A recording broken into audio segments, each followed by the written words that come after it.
Right. Regulation and censorship of the internet, such as restricting or controlling access to certain information, should not take place.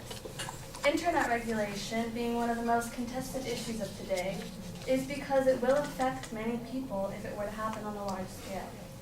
To give the reason why some want it regulated is because of the access to illegal or disliked information, depending on what country you live in.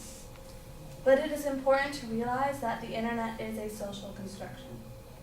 First, I'm going to quote the opinion of an American computer scientist known as Vinton Cerf. If every jurisdiction in the world insisted on some sort of filtering for its particular geographic territory, the web would stop functioning. The internet is ultimately a platform for information and opinions and basically anything to be shared. To have it regulated or censored according to whomever's perception of what should or shouldn't be accessible is unfair to those who use the internet responsibly. I would like to present some statistics on how America uses the internet as of August 2013. 55% of Americans use the internet every day. Of those, 45% send or read emails. 40% use search engines, 15% use social networks, and 5% to play games online. So to pull out the 40% that use the search engines, what are they using it for? And that's where internet censorship comes in.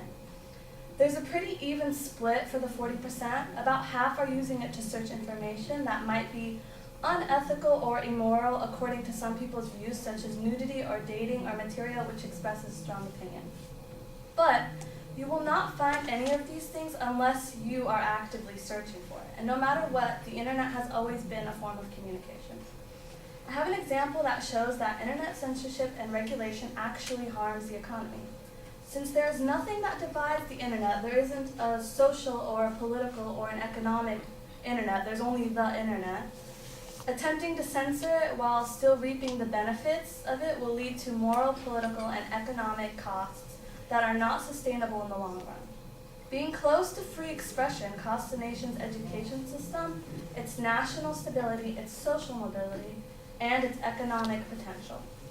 When countries go to restrain internet freedom, they place limits on their economic future.